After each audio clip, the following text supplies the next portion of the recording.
Hey guys, and don't forget to subscribe to my YouTube channel. I want to thank you so much for the continuous support, suggestions, and phone calls. And today's vlog, we carry through some preventative health practices, and we also travel to the second city to check with a farmer, DaDa's Bee Farm. So guys, when we talk about preventative health management, we talk about those steps that we put in place from early out to ensure that certain disease outbreak don't really affect our farm. So I always recommend vaccination at 6 weeks, and that's what we're about to do today on Mr. Crawford farm. We're going to run some vaccination on his kids that are around, they're a little delayed, about 8 weeks old. But he had, different birth dates, so we just want to capture everybody, at one time. So he had a really good kidding season. I think from 50 animals, he had about 70 other offsprings. We did that calculation before, so he's actually hitting the mark at a lot of twins. And the kids looking really lovely. It's pretty exciting to see them.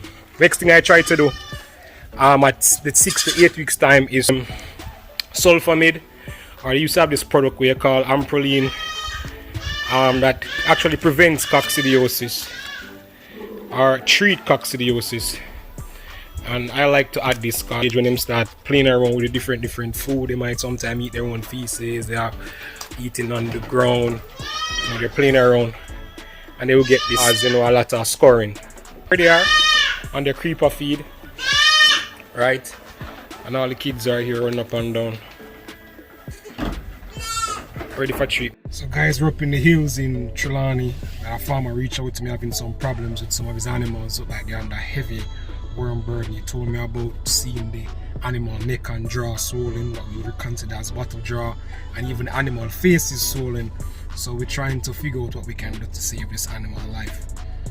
Worms is a very big issue. A lot of farmers lose their animals to worm burden in the Caribbean and in even other countries. It's a very big issue, internal parasites. So we're going to try to develop the best method. Today we want to give an injectable treatment, ivermectin, and we also want to give an oral treatment, Levox. We would recommend you doing this unless it's really severe cases.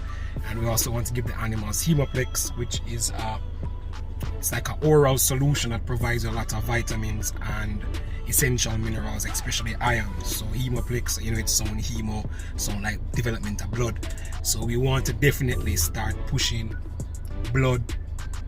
animal blood count levels back up to reduce on the weakness that the animal will face.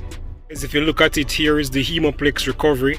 You get the levels of vitamins, and that very important one for us, the iron, at 1,800 milligrams per kg, which is pretty good. So it have all the other, what you call now, micronutrients or microminerals, and it gives you a full complement of vitamins that you would need to push the animal metabolism to help him back into recovery. You can always look at it, you can find instructions on it, 5 ml per 18 liters of drinking water. And as you see that it doesn't do well for young dairy cattle. So remember that, guys. Hemoplex, a very good thing to combat these animals when they're suffering from anemia. Talk to your vet about it. They'll definitely prescribe. I definitely have to consult with our vet who will guide us.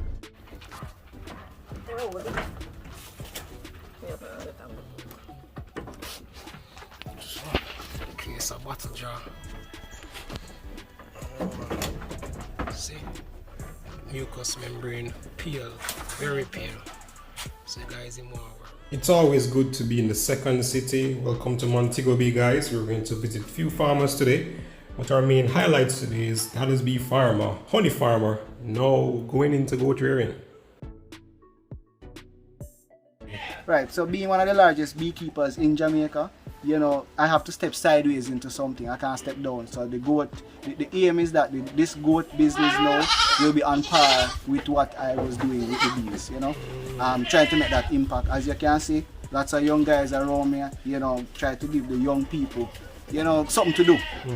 Right? Sometimes they don't understand or appreciate, what you're doing, but at least at the end of the day, they're learning a skill. Yes. Whatever I do, I show them and explain to them, what I do know, right? But yeah, so the plan is to build a 200 feet length structure over that side, starting with here. So this will now be the stock to Yeah, so go over there. To go over there. So, Yeah, start up stock. Yeah. Smart. Oh God, like him annoy me sometimes. Alright, when you talk about quality buck, Right. and you want to know offspring quality, this is what you're looking for. These animals are how old, you say? September 22nd. September. And look at the size of these animals and look at the mother. You can see that the mothers are native stocks, right, yeah. but look at the quality of the offspring. Look at this one. This one is the impressive one. You know? See? This animal is what? Less than 3 months. Yeah, man, a month. September, you say? Yeah, September 22nd. Okay, So yeah, man. October 22nd would have been 1 month. Yeah. So they don't reach 2 months yet. No. And look at the offspring, guys. This is what you want your farm look like. We talk about selecting a good service buck that improve your genetics. Native mother, look at those offsprings. That's big mama. No, yeah. This is one of her daughters, but she not staying there. Yeah. Okay. She gone to mommy too. Yeah. She get jealous from Big Mama have Yeah, next thing. This animal born in April of this year. Pregnant. And look at the size of this animal that born in April. Still native genetics, but you can see them cross with the hybrid vigor. You want me to let her out? Yeah man, please let her out for us, boss. Come through. Come out, miss. So this animal is less than a year old. Yeah. Less than 1 year old, guys. So if you guys can get meat production looking like this, you say you slaughter our brother. Her brother, yeah. All And- of them had the same father. Different mother, but same father. And how much pounds you got off him? I got 45 pounds clean meat without the head, without the belly and the 45 45 pounds. yeah. So guys, this is where we want meat production to go and look like.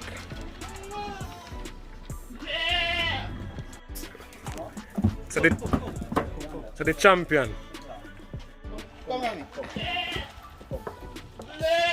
So guys, look at this.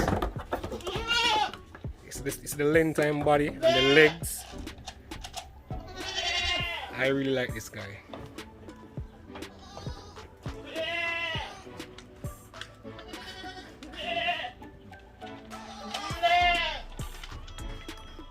It's a new bed and boar mix. Right. But I Yeah. can tell you, it's when I'm in a top shape, Mhm. it's a wide animal. Yeah man, you Yeah, see it. yeah, man. Look at the neck. It's the size of this neck Yeah. that him have. It's a nice cross animal. So now I would prefer to put him with these The boars them boars here. them versus that but I try and hear some of the other guys his kids. Some more of the Straight- kids them. straight from Native stock. Look at the size of these animals. These guys are huge. Look at the body length. Under 3 months.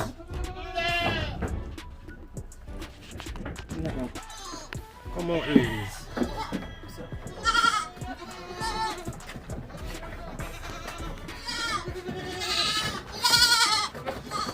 Look at the size of these kids. Come. Them call him the rapist. Him not care if them unheat or not. Oh my. So the goal here is to ensure that each animal that we kill should be under a year old, and I must at least get $50,000 from its meat. Could be more, but nothing less. And sure that the farm is profitable. And to his farm is definitely feed conversion and growth rate. So we're about to weigh one outstanding young buck that he has. And it's under 2 months. Animal's about 1 month, couple weeks. I want to see what the weight gain is looking like. So guys, this young animal that is 1 month and say 2 weeks, weigh 25 pounds. So based on this animal in 3 months will be over 50 pounds going to 60 odd pounds. Continuing that trend by 6 month time supposed to be over 100 pounds. Slaughter that, take out say 50%, and can meet the 50 pound dress weight that he wants Within the year. within the year. That's good. Dr. Graham stock. Yeah, from Dr. Graham. These Marcus Aporos. Oh Yes. yeah, I know Marcus. and from Rassie Jackson. Oh, Yeah. Rossi. So she's a total different animal. You see, she low. The leg structure is big. Them one beard, but me try beard them the other day and it didn't work out. Trouble. We make more of a mess. Her mother inside. Her mother is the last Dembe champion from Dr. Graham. From Dr. From Graham. Dr. Graham, right. Spectacular from her in the future.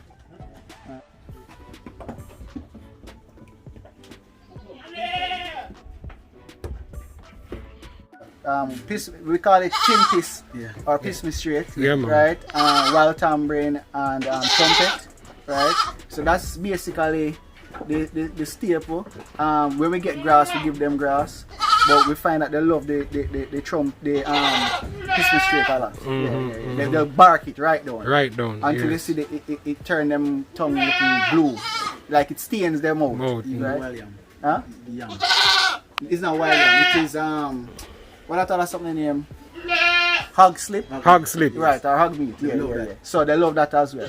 But because the rain is falling now, it's kind of wet and then get dirty. So I realize that they don't fancy it at that time. So what we do is when the time is dry, that's when we come in, and especially for the mothers with the milk, we think that it helps. Well, that's what old farmers tell me. So Yeah, you think it helps with the milk helps production? with the milk production. Okay.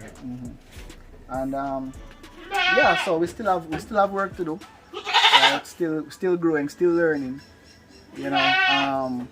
but we kind of like the results we're getting. Yeah, I love what I'm seeing. You continue on this trend, you're bound to make money out of meat. So guys, the African tulip tree is a very common one found across Jamaica. Some persons call it donkey, PP. There's so many different names for it. But it's an excellent tree forage, and from research I've discovered that it improves the intake, especially if you mix it with some grasses. But there is limited research to support any additional information that I want to give you out there in the public, and which is something that I will take on to myself to kind of do some more investigation into how this crop can be better integrated into our system. When's the best time to use it? Who would benefit more based on a cost-benefit analysis. However, guys, this crop is mainly found in high rainfall areas. So areas where you see a lot of rainfall, a lot of forestry, Portland, St. Mary, Montego Bay, some of those hillsides, Mandeville, you'll find this crop. So guys, look out for it. Add it to your feeding system. It's very good. Miracle. And guys, you should definitely support DaDa's Bee Honey. Excellent product. Thank you again.